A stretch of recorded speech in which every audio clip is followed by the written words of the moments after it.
Hello everyone, welcome to our channel Elitas official. কী অবস্থা সবার? আশা করি তোমরা সবাই অনেক বেশি ভালো আছো। এটা হচ্ছে আমার ডেইলি ব্লগ।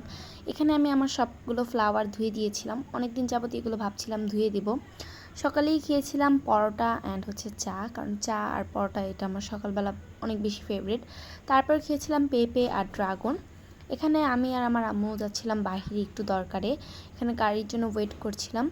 মানে এখানে হচ্ছে আমি আর আমার আম্মু যাচ্ছিলাম ওয়াসার অফিসে। তো এখানে কিছু কাজ ছিল আমাদেরকে, এর জন্যই আর কি। এখানে এত জ্যাম, দেন এখানে হচ্ছে আবার ট্রেন যাচ্ছিলো, এটা অনেক বেশি সুন্দর ছিল। এরপর হচ্ছে আমি বসে থাকি কারণ এত জ্যাম, যেদিন তাড়াহুড়ো হয় ওই দিনই জ্যাম।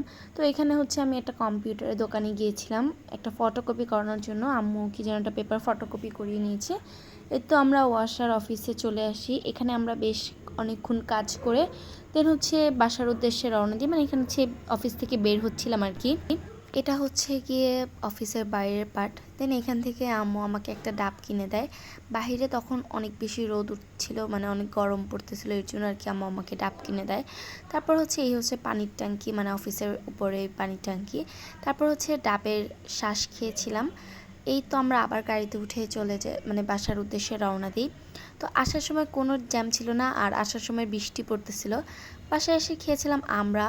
আম্মু হচ্ছে আগে থেকে আমরা এনে রাখে, কারণ আমাদের এগুলো অনেক বেশি ফেভারিট।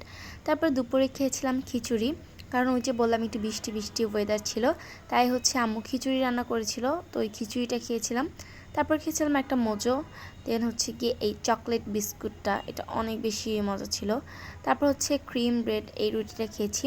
সন্ধ্যার দিক দিয়ে আকাশটা এত বেশি সুন্দর ছিল, মানে একদম বলার মতো ছিল না, এত বেশি সুন্দর। দেন রাত্রে খেয়েছিলাম রোস্ট পোলাও, তারপরে খেয়েছিলাম হচ্ছে ডিম। আজকের ভিডিওটা মেনলি অনেক বেশি বড় হয়ে গিয়েছে, লাস্টে নিয়েছিলাম হচ্ছে গরুর মাংস। আজকের ভিডিও এই পর্যন্তই। আল্লাহ হাফেজ।